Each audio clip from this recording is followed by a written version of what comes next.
नमस्कार मित्रांनो. आजचा आपल्या व्हिडिओचा टॉपिक जरा वेगळा आहे. कारण की इंजिनिअरिंग करायची, त्याच्याबरोबर ग्रॅज्युएशन पूर्ण करायचंय.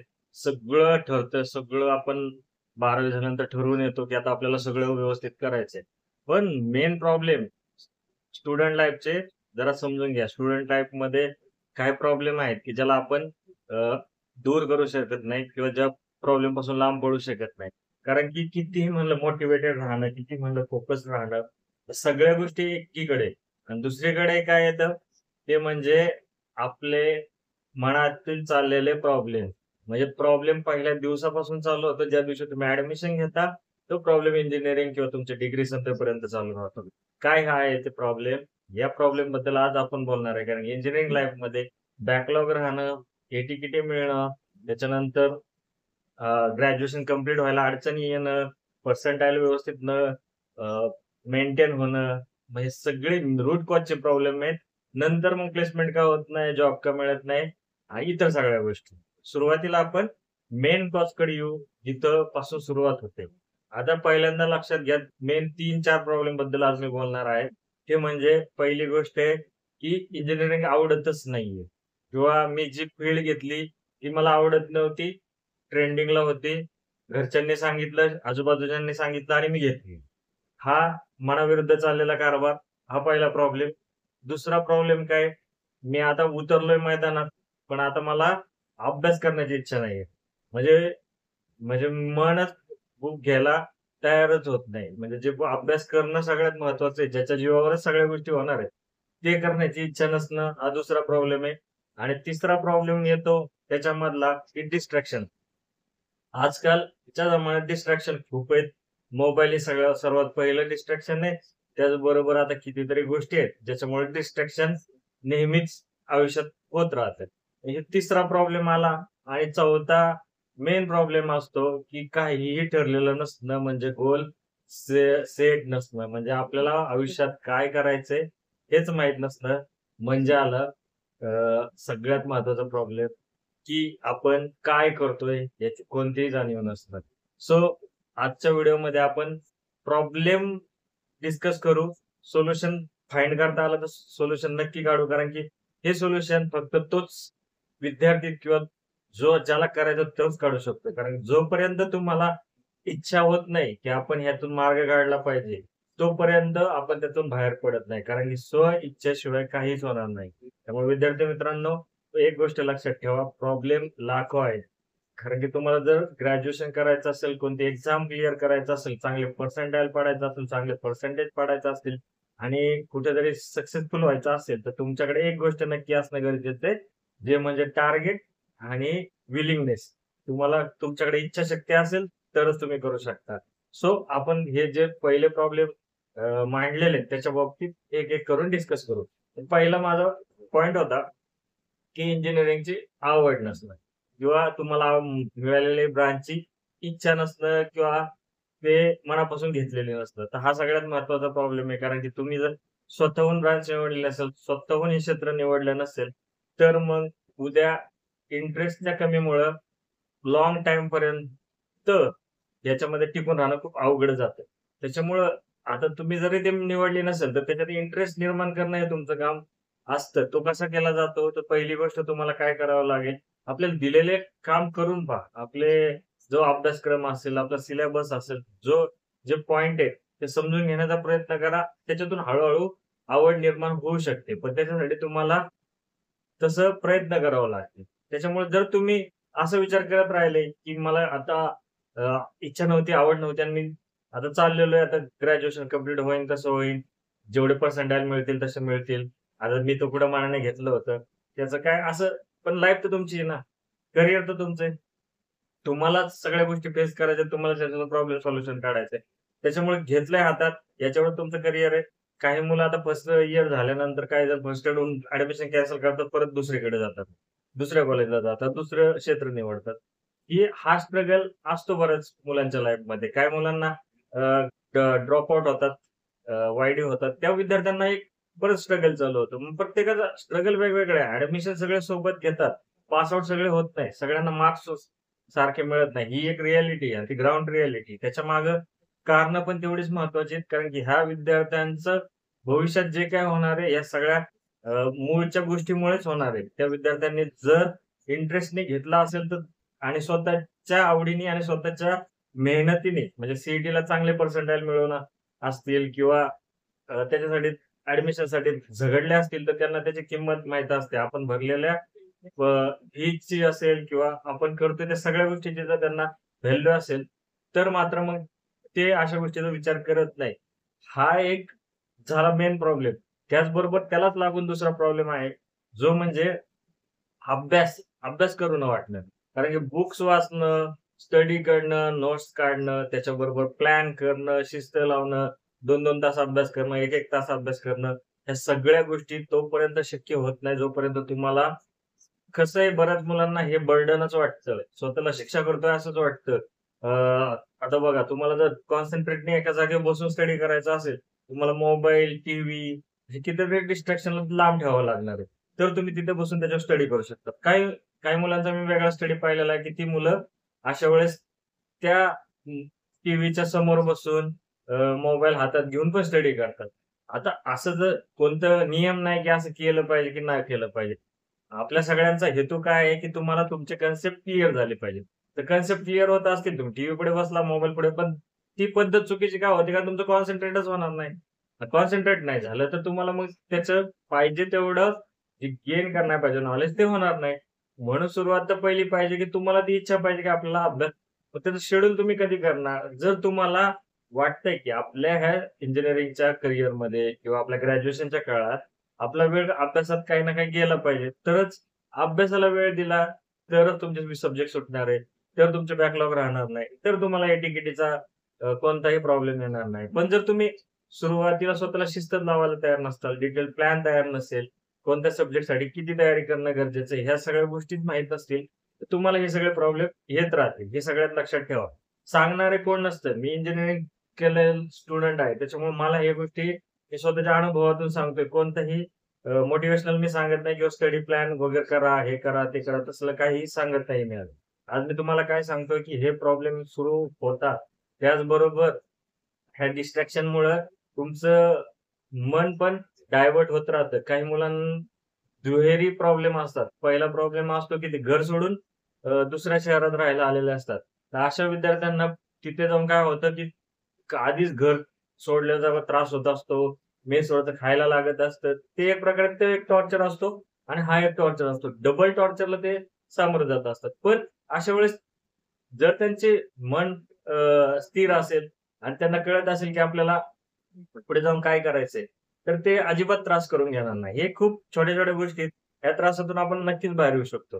कारण की अल्टिमेट एम काय आहे आपलं, की आपल्याला कुठेतरी जाऊन इंजिनिअरिंग झाल्यानंतर एक चांगली लाईफ जगायची. त्याच्यानंतर आपलं चांगलं करियर घडवायचं. तर ह्या आधीच आपण ठरवून ठेवलं, की 4 वर्ष त्रास आहे आणि नंतर आपल्याला चांगलं लाईफ भेटणार आहे. तर तुम्हाला ह्या गोष्टी काहीच वाटणार नाही. कारण की निगेटिव्हिटी, फ्रस्ट्रेशन किंवा अतिविचार या सगळ्या गोष्टीमुळे काही फायदा होत नाही विद्यार्थ्यांना लक्षात ठेवा. त्याचबरोबर बऱ्याच अशा गोष्टी आहेत की डिस्ट्रॅक्शन. डिस्ट्रॅक्शन अव्हॉइड करणं खूप महत्त्वाचं असतं. कारण की मोबाईल फोन असतील, काय असतील, ते तुम्ही स्वतःला त्यात एवढं गुंतवून घेता. आजचा रीलचा जमाना आहे, Instagram हे सगळ्या गोष्टी तुम्ही आज वापरता. पण या सगळ्याचं प्रमाण ठरवायचं काम तुमचंच आहे. तुम्हाला जर दोन्हीमध्ये ते महत्त्व कशाला द्यायचं हे समजत नसेल, तर मग तुम्ही करणार नाही. पण काही विद्यार्थी फोकस्ड असतात. फोकस ठेवणं सगळ्यात महत्त्वाची गोष्ट आहे. जर तुमचं हे गोल जर सेट असेल, तर तुम्ही फोकस नक्की राहता. आणखीन एक गोष्ट काय आहे, स्टडी एन्व्हायर्नमेंट पण खूप महत्वाचं आहे. तुमचं आजूबाजूचं एन्व्हायर्नमेंट कसं आहे, त्याच्यानुसारच तुमचं स्टडी ठरते, तुमचा रिझल्ट ठरतो, तुमच्या सगळ्या गोष्टी ठरतात. विद्यार्थ्याबरोबर आपले पालक काही आता चॅनल बघत असतील, त्यांच्यासाठी एक सांगायचंय मला, की एन्व्हायर्नमेंट खूप गरजेचं आहे. कारण तुम्ही कशा ठिकाणी अभ्यास करता, कोणाबरोबर करता किंवा किती मित्र त्या बाबतीत अभ्यासासाठी इंटरेस्टेड आहेत. ह्या सगळ्या गोष्टी खूप महत्त्वाच्या असतात. आमच्या म्हणजे अनुभवावरून सांगतो, की इंजिनिअरिंगमध्ये ग्रुप स्टडी खूप महत्त्वाचा ठरतो. काही विद्यार्थी स्वतः समजून घेऊन मित्राला सांगतात. मित्र एकमेकाला सांगतात. ह्या स्टडी प्रोसेसनेही खूप फायदा होतो. आता इंजिनिअरिंगमध्ये ऐन टायमिंगला खूप अभ्यास करण्याची वेळ येते, की रात्री जागून विद्यार्थ्यांना पेपर असल्याच्या दिवशी अभ्यास करावा लागतो. तर अशा वेळेस विनाकारण प्रेशर मुलं घेत राहतात, की त्यांना बाकीची मुलं अभ्यास करताना दिसतात. पण त्यांना ते इच्छा होत नाही. पुस्तक उघडावंसं वाटत नाही. वेळ गेलेला असतो. सेमिस्टर खूप छोटं असतं. पहिली गोष्ट एक लक्षात घ्या इंजिनिअरिंगच्या 3 ते 4 महिन्याच्या सेमिस्टरमध्ये पहिले 2 महिने जरी तुम्ही काहीच केलं नाही, नंतर एकदम अभ्यासाला सुरुवात केली तरी खूप मागे पडल्यासारखं होतं. इव्हन दो तुम्ही जर स्टडी उरकला तर तेही कव्हर होतं. त्याच्यामुळं हे सगळे रिअल लाईफ प्रॉब्लेम आहेत, जे सॉल्व्ह करणं खूप गरजेचं आहे. तुम्ही रेग्युलर प्रॅक्टिकल, रेग्युलर लेक्चर सगळं करत त्याचं रिव्हिजन करत राहिला तर तुम्हाला अवघड येत नाही. पण ते ॲट द मोमेंट राहणं खूप गरजेचं आहे. कारण की तुम्ही अ, जग समजून घ्यायला गेले, तुम्ही एन्व्हायर्नमेंट समजून घ्यायला की नवीन कॉलेज आहे, नवीन कॉलेजमध्ये हे करतो. ह्यात 1-2 महिने घालवले तर तुमचं लक्ष तिकडेच राहणार. ह्या ठरलेल्या प्रोसेसला वेळ देणं गरजेचंच आहे ना. जर तुम्ही ते करू शकले नाही, तर मग आपल्याला जे अल्टिमेट एम आहे, की आता सी असेल, तुमचं रिझल्ट चांगला लावणार आहे. त्यासाठी तर खूप ट्राय करणं गरजेचं आहे ना. कारण की कॉम्पिटिशन खूप आहे. प्रत्येकाला सी-एस, आय-टी यासारख्या गोष्टीमधून जायचं होतं. तर हे सगळ्यांना पुढे जाऊन प्लेसमेंटसाठी खूप कॉम्पिटिशन करावं लागतं. एक लक्षात घ्या, मला हा व्हिडिओमध्ये सांगण्याचा हाच उद्देश आहे, की विद्यार्थ्यांच्या मनामध्ये जो गोंधळ चाललेला असतो, तो खूप कमी करणं खूप गरजेचं आहे. जर तुम्ही स्वतः त्याच्यावर काम केलं, तर तुम्हाला सोल्युशन मिळेल. त्यामुळे हे एक लक्षात ठेवा. आणि तुम्ही आत्तापर्यंत जे मध्ये चांगले असतात, त्याच्यामुळे तुम्हाला एक प्रेशर असतो, की ते कंटिन्युटी ठेवायची. कारण की तुम्ही 12वी पर्यंत 70-80% पडलेले मुलं असतात आणि आता जर अचानक फेल्युअर आलं, ते पण सहन करण्याची तुमच्यात कॅपॅसिटी असणं खूप गरजेचं आहे. त्याच्यामुळे विद्यार्थ्यांच्या बाबतीत एक गोष्ट सांगतो, की त्यांची ह्यावेळीची अवस्था अशी असते या काळातली, की त्यांना सगळीकडून एक प्रेशर आलेलं असतं. एक तर सक्सेस होण्याचं प्रेशर असतं. दुसरी गोष्ट नवीन जे क्षेत्र निवडलंय त्याच्यामध्ये सक्सेस होईन का नाही ते प्रॉब्लेम असतो. नवीन एन्व्हायरमेंटमध्ये आपण ॲडजस्ट होतो का नाही त्याचबरोबर घरचं प्रेशर असतं, अकॅडमिक प्रेशर असतं. सगळ्या गोष्टीचं प्रेशर सहन करत हा विद्यार्थी तयार होत असतो. त्याचबरोबर काही विद्यार्थी म्हणजे गरीब घरातून आले असतील, सामान्य कुटुंबातून आलेले असतील, तर त्यांना जबाबदारीचं आधीच प्रेशर असतं. तर अशा विद्यार्थ्यांवर हे खूप मोठं प्रेशर असतं, की काहीतरी बनल्याशिवाय त्यांना पर्यायच नसतो. उद्या ही परिस्थिती चेंज करायची असेल, तर या सगळ्यातून त्यांना जाणं खूप गरजेचं असतं. जर नाही झालं तर काय? हा एक प्रश्न त्यांच्या पुढे उभा राहिलेला असतो. अशा वेळेस अशा विद्यार्थ्यांना खरं तर मार्गदर्शनाची खूप गरज असते. अशा वेळेस त्यांच्याबरोबर उभं राहिलं पालकांनी, सगळ्यांनी त्यांना व्यवस्थितपणे गाईड केलं. अशा वेळेस फक्त एक गोष्टीची गरज लागते, जिथपर्यंत मला समजतं, की त्यांना समजून घेऊन त्यांना फक्त अभ्यासासाठी प्रेरित करा. कारण की जर तुम्ही त्यांना फक्त अभ्यास करा आणि कंटिन्युटी ठेवा, विषय, सब्जेक्ट आणि इयर सोडवण्यासाठी प्रेरित केलं, तर हे विद्यार्थी नक्कीच पुढे जातील. तुम्ही विनाकारणचं प्रेशर कोणीच त्यांच्याबरोबर न डिस्कस केलेलंच कधी पण चांगलं असतं. कारण प्रत्येक आता कितीतरी विद्यार्थी ॲडमिशन घेतात, प्रत्येकाचा सेम प्रॉब्लेम असू शकत नाही. त्यामुळे ज्या त्या कंडिशननुसार त्यांना त्यांच्याप्रमाणे चालून देणं खूप महत्त्वाचं असतं. सो मला एक गोष्ट कळते, की आत्ता जे मी डिस्कस केलं आत्तापर्यंत त्याच्या शेवटी जाताना मला एक कळतंय, की पहिली गोष्ट इंजिनिअरिंगची आवड नसणे, दुसरी गोष्ट आपल्याला स्टडीमध्ये इंटरेस्ट नसणे, इतका सारा मोठा अभ्यास एकदम आल्यानंतर येणारा प्रेशर असेल, घरच्यांचा प्रेशर असेल, अकॅडमिक प्रेशर असेल, त्याचबरोबर स्वतःला प्रूव्ह करण्याचा प्रेशर असेल, सक्सेस मिळवण्याचा प्रेशर असेल, हा प्रेशर असतो.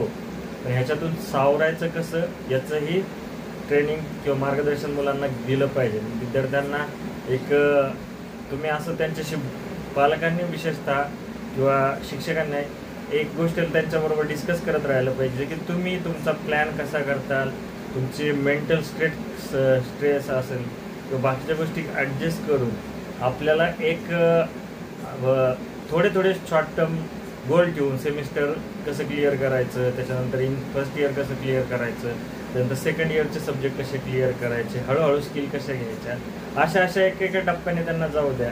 खूपच क्रिटिकल वातावरणात राहू नका, म्हणजे ते हळूहळू पुढे येत राहतील. आणि विद्यार्थ्यांना प्रॉब्लेम कोणते येणार नाही. कारण की एकदा का त्यांना ती सिच्युएशन कळली, पहिल्या 6 महिने 1 वर्षात त्यांना कळलं, वातावरण समजलं, 1-1.5 वर्षापर्यंत त्यांना समजतं की आपल्याला इंजिनिअरिंगमध्ये काय काय करायचं, ते त्याच्यानंतर ते स्वतः सगळं करू शकतात. फक्त वेळ असतो पहिल्या 1-2 वर्षापर्यंत त्यांना त्या गोष्टी हँडल करण्यासाठी द्यायला हवे.